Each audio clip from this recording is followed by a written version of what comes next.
Hey, what's up, everyone? It's Keith with Culture Athletics, and this is the AthleteR&D Project. So I'm finally back on YouTube, picking up where I left off over 4 years ago, and kind of even longer than that. I haven't uploaded a training video or vlog, training blog, anything like that to YouTube in almost 10 years. I have uploaded demo videos, exercises, some coaching tips, some monologuing, things like that. But I haven't uploaded any videos of training on here since maybe 2015 or 16. I've done quite a bit of that on Instagram. That was pretty much where I was only posting that. But man, and I'm sure none of you have ever followed me this long, but I actually started a training blog in 2012 on a WordPress account, and this was pretty popular in the CrossFit world, which is what I was training exclusively back then, and used to log all of my training on there. I never did any voiceovers like I'm doing right now, and this is what I want to get into. This is what I started 4 years ago, and here I am again. I've had a lot of distractions in life that halted this project. Something I'll refer to in something I'll refer to in future videos. But for now, let's just get restarted here. So, what I started 4 years ago, like I mentioned at the beginning of this video, was the AthleteR&D Project, which was meant to explore how to optimize an athletic development program for the everyday athlete, not a competitive sports performance athlete. I don't think those two are mutually exclusive to each other. You'll hear me talk about this in this video today and a lot in future videos. You can refer to a couple of the videos that I made on this when I started the AthleteR&D Project with the links that are in the description below, and you'll kind of get into the philosophy that I've created for my own training, as well as for the people that I mostly target when I coach. And I'll discuss that, but it really has evolved over the last few years. Now, my training did not quite evolve as much as I wanted it to, and that's mostly because of these distractions. I wasn't able to be consistent or go with the goals that I've had, and that's what kind of, or actually, that's really what kickstarted this off again right now with this video. And like I said before, I'm going to get into a lot of this stuff down the road. But anyways, that's what I'll be discussing and displaying today while you watch some of my training in the background. Now, the other thing is that I'm going to approach this project of displaying and explaining athleticism through two different approaches. One, with the original AthleteR&D Project intent, which targets those who want to find their true athletic potential in either general life or in competitive sport. People who either highly prioritize training for athleticism or those whose functions demand it. Okay, so that's where the AthleteR&D Project started, and I'm going to continue that, but something that has, to be honest, it's evolved from that, but also this idea started way before the AthleteR&D Project even existed. But the second lens that I'm going to describe this through is the life demands athleticism direction, targeting those who want to live a generally healthy life, who can deal with anything it throws at them at lowered risk, and want to maintain physical activity for as long as possible. So these are the people who have other priorities in life. They aren't necessarily any older, but obviously the older we get in life, the more obligations and that we have to put our energy into, and then we also just typically don't have as much energy as we get older than when we were younger. So there are two different approaches to this concept. But without going too far into the details on those right now, let's just get into it, and I'll allow the process to unfold in future videos. You'll understand the more you watch. Like I said before, you're listening to me while also watching some of my training in the background. These videos are of my training throughout this year, 2025 so far, and this is just a random pick of different trainings that highlight what I'm explaining, what I do to train for athleticism. It's not going to be everything. There's no progression to it. I don't even know if they're in a timeline order. I just picked a bunch of videos that will somewhat accurately visually explain where I think athleticism lies and how you should approach it. Now, my intent here and going forward isn't to wow or impress you with my physical abilities. I'm not a freakishly strong and powerful athlete as it is, and even when I'm at my best, I'm not going to be freakishly strong. Now, I'm not at my best in any of these videos. That's something that I'll get into that again, I'm referring back to the distractions I've had in the past few years that kept me from working on the actual goal I had a few years ago. But yeah, like I said, I'm not trying to wow or impress you. You're likely not going to follow me because of my bench squat or clean and jerk numbers. Yeah, maybe for the general fitness enthusiast, or maybe as a little bit older trainee, you may think some of it is impressive. My where I think I could have some impressiveness is maybe in my skill development, my ability to move well, move efficiently, pick up skills in a large amount of different skills, and I can be good at pretty much any skill that I go after. But that's not what I'm going for. I really want to just be more educational and productive with this project by giving you tips, strategies, knowledge, and even coaching options. And I'll do this a lot by showing you my training, a day in the life training vlog, kind of like what I'm doing now. This is more like a year in the life, I guess. But this is where I'll talk about the what's and the whys in my training and how it can apply to you, or use these as ways to explain how athleticism can be developed from a general perspective, and even picked out the nuanced topics since I work with people, and I have been working with a lot of people over the past longer than 10 years on a one-on-one coaching model. So, yeah, my goal is to create a lot of videos that focus on educational breakdowns of exercises, programming, lifestyle, and nutrition, training psychology, training culture, and similar topics. Just everything about coaching, and really trying to revolve around this idea and concept of athleticism and athleticism for daily life.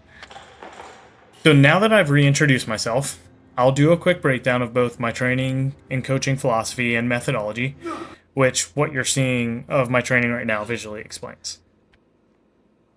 So, my philosophy of coaching. If you've ever seen my content before, either on this platform, Instagram, read some articles on Substack, or you've worked with me personally, you know that my coaching philosophy revolves around the concept of athleticism, which I believe is not a product of sports. I said that earlier. I do not think athleticism or athletic development and sports performance are mutually exclusive. I actually think they're completely separate, but sports performance would fall under the bigger umbrella of athleticism or athletic development. Athleticism is simply just a result of being human and navigating our natural environment. It's the expression of naturally evolved physical abilities. So if you just think of the evolution of human beings, however you think of how we've evolved over time, it doesn't matter, but from primal human beings or ancient human beings up till today, the environment, the world we live in, the physical world, the physical environment that we had to, realistically, if you think way back, thousands or millions of years ago, the abilities we have were a product of us trying to navigate that, whether it was, all about survival, right? Searching for food, hunting, gathering, building things, staying alive, all that stuff. And those produced physical abilities and our structure that we have today. And so that's what I just think athleticism is. It's just the expression of our naturally evolved physical abilities. And obviously we've studied these now and can categorize things into different biomotor abilities, things like strength, power, speed, mobility, endurance, things like that. And the physiological mechanisms we've been able to identify, and then we've also been able to create protocols that help improve on those. And so if you think of even today, even though we don't have to hunt for our food, or at least hunt for our food like we did without guns, we could just use spears or rocks or our own hands. Or if you think of running away, we don't have to survive by running away from a mountain lion or something like that. We still use those biomotor abilities to navigate our world. Now, we don't use them to that extent unless you are a very physically active person. And that's part of my big philosophy here, is not only to coach people who live physically active lifestyles, but people who are interested or understand the value of a physically active lifestyle. This is part of physical literacy, which is something I think is lost in today's world, and I'll also be discussing a lot about. But people who value that, I want to help them develop a physically active lifestyle, right? around the priorities that you have with work and family and maybe other hobbies. But this comes down to some training psychology and training culture as well. So, yeah, that's my philosophy. It revolves around that. It's my belief in what athleticism really does cover all the buckets of our biomotor abilities. It's not just bodybuilding. It's not just powerlifting. It's not just endurance training. It's not just being able to jump high. It's not CrossFit either. I think that hits only half of the qualities here as well. So now that you understand my philosophy here, from a general standpoint, without going too deep into it, I'll also go over the methods of athletic development that I think generally cover most of the areas. If you just involve yourselves in these styles of training in an athletic development program, and you're going to see, you've probably seen this in my videos in the background here of the things that I do, this will cover the majority of your bases. Now, it's not specific. I'm not going to get into the specifics of it right now. I'm just going to cover the general areas. And I'm also not going to get individualized because this is from the general sense. If I was writing a general program, these are the methodologies roughly that I would use to help somebody develop overall athleticism. If I was working with an individual athlete, an individual person, I'd consider a lot of different variables that I do not have the time to go into in this video, but we'll definitely be making videos of in the future. So here are the methods of athletic development and why. So first off, I think track and field. If you get into the short power speed sports in track and field, like not the long distance, the 400 meter, I would say anything beyond a 400 meter, an 800 meter, 1 mile, whatever, or cross country, those things I don't think fall exactly in what I'm talking about right now. The track and field events that I'm talking about or training principles would go into like 100-meter sprinter, hurdles, high jump, long jump, javelin throw, discus, shot put, those kinds of sports where they cover the maximal speed side of things. They cover sprinting, running, jumping, throwing, plyometrics, and that's one of the big ones too, is plyometrics. In track and field, you're definitely going to do lots of plyometrics. Number 2 would be field and court agility. Okay, so when you get into field and court sports, there's nothing else or no other training concept that will cover agility as good as those, because agility, it has an open and closed category to it. A closed category would be more considered like change of direction, predictive patterns. So you know what you're going to do, and you may have to change directions or produce different speeds at different angles and multi-directional. But the open category would be something that the environment that's constantly changing. Just think of like playing in any sport game where it's constantly changing and your brain has to calculate the reaction to that, and that's called perception action coupling. And training that is important for many different reasons I'll get into down the road. The third one is Olympic lifting. The reason why I use Olympic lifting is because in one methodology right there, you have maximal strength, explosiveness, and power, right? Do you improve maximal strength and a little bit of explosiveness and some power in powerlifting? A little, yeah, you do, but not nearly as much as Olympic lifting does. So in Olympic lifting, you're definitely going to build your maximal strength. You're definitely going to build max explosiveness and power. You're basically going to hit the whole front half of the strength-speed continuum in that strength, speed, explosiveness, and power, all in one methodology. Now, I'm not going to, this doesn't contradict, if you've followed me before, this doesn't contradict my opinion of if Olympic lifts are the best way to improve explosiveness, rate of force development, and power. I think the context goes way deeper than to just generally say that answers, or sorry, specifically say that answer is Olympic lifting. But from a general standpoint, yes. And you can take those principles and change the exercises still. So I'll go into that in way more detail in future videos as well. The fourth one might throw you off. The fourth one for me is calisthenics. And I'll also put as a subset to this gymnastics, which are slightly different but very related. So we'll just kind of put those together, calisthenics and gymnastics.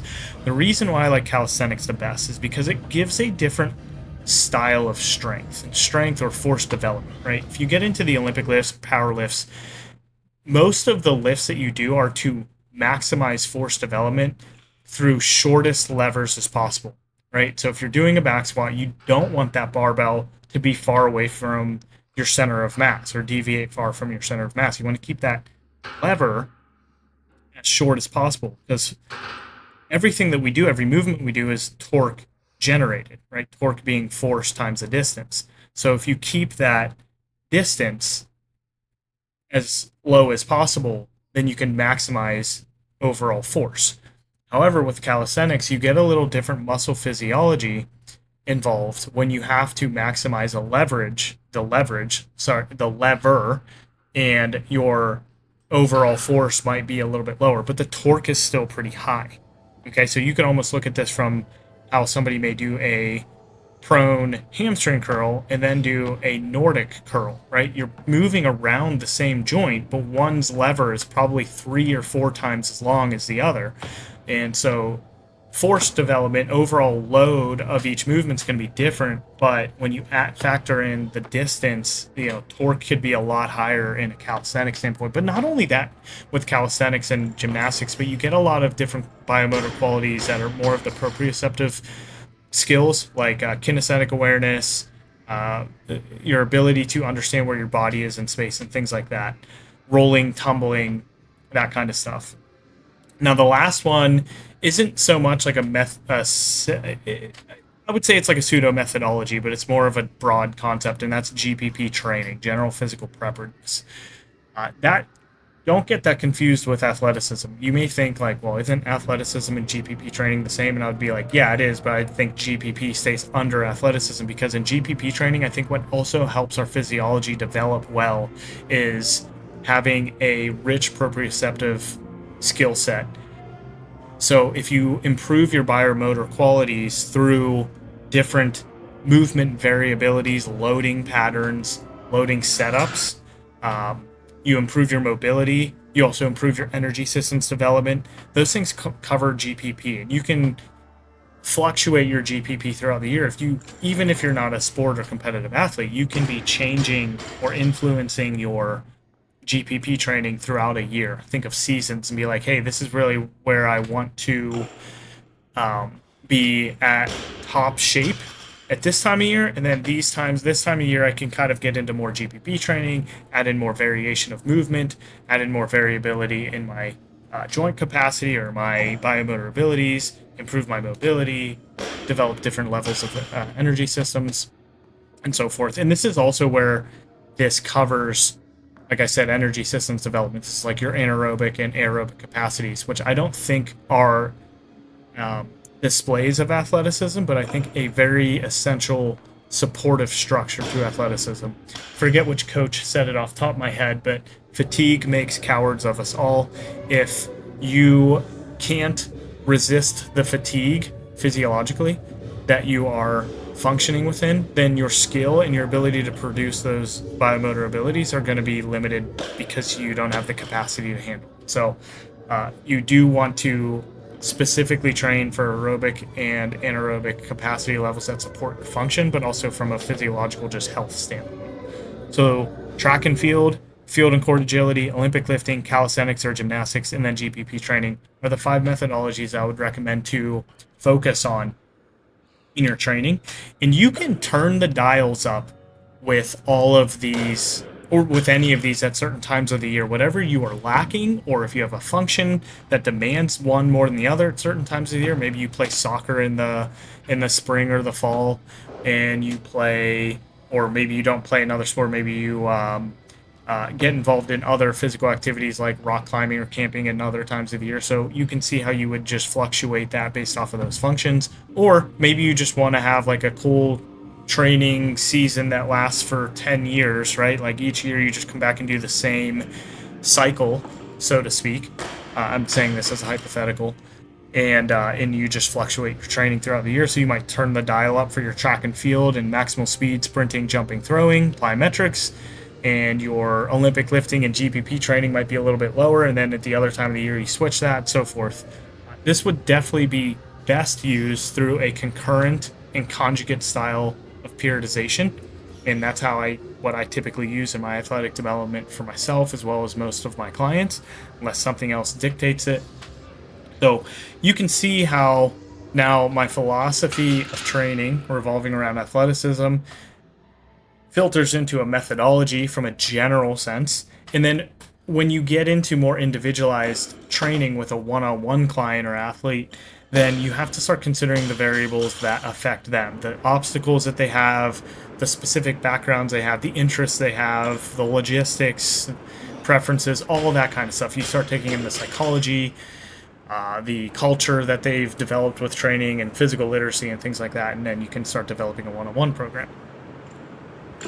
So this brings us to the end of this video. I want to take a moment and mention that if you enjoyed this video, want to see more like this, then hit the like, save, or share button, or even leave a comment. Feed that algorithm and help my message grow. I'd really appreciate that. Also, I'm going to put a link in the description to my website where you can find out a little bit more about me and my coaching company, Culture Athletics, and can even find some athletic development programs on there.